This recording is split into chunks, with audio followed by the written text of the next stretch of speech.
Alright, I've wanted to do this for a very long time.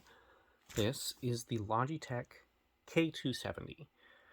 It's a wireless keyboard. It's pretty middle of the road. It's not really premium, but it's solid and it just kind of always works. And I've always wanted to know what's inside these. So at work, I recently had one of these break, and I got to take it apart. And the keyboard deck was exactly what you would expect. It's just, a bunch of plastic keys in retainer housing, and there's a little gel pad underneath. But I was actually really impressed by what these are.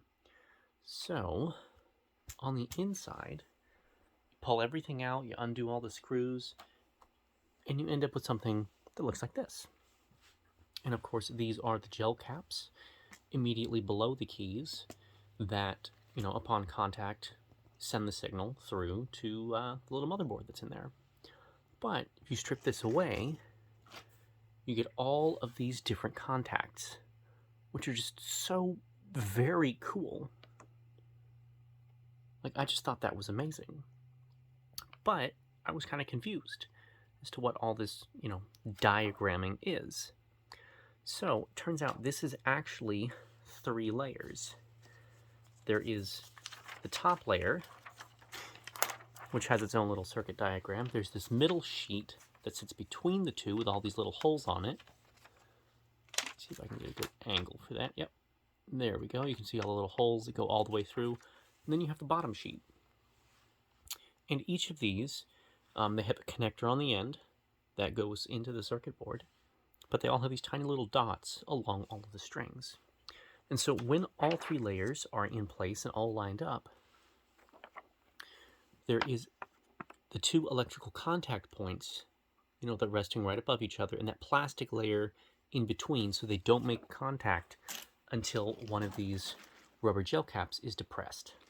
So the reason this is so cool is because there are far more keys on this keyboard than there are contact points that went into the little motherboard.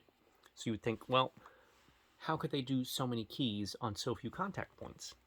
And it's because no 2 of these keys all go to the same contact points. They overlap, they go through, and the motherboard is programmed to measure the resistance from the contact point to where it connects to the motherboard.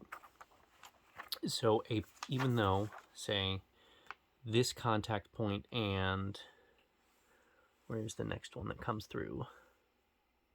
And this one way over here and this one way over here, they're on the same line. But if you were to depress both of them, they would end up on a different contact on this guy over here, but the resistances would be different, so it would be able to identify which key it actually is.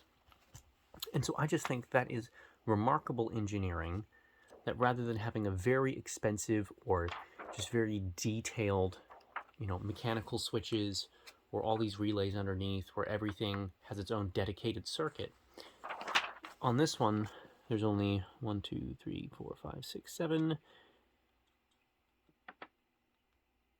I think 20 contacts on here, if I counted that right. Like 20 contacts over here, and I think this is 10 right here. So across the 30 contacts, it accounts for every key combination on this keyboard. Absolutely brilliant design. You have 2 circuit boards, you have a housing piece in the middle where the contacts are made through, and then you just measure the resistance. A truly brilliant and just very sophisticated, elegant design. I just think it's so cool. Plus, I love this pattern. I love to see this on a shirt or something. But yeah, that is what is inside a Logitech K270.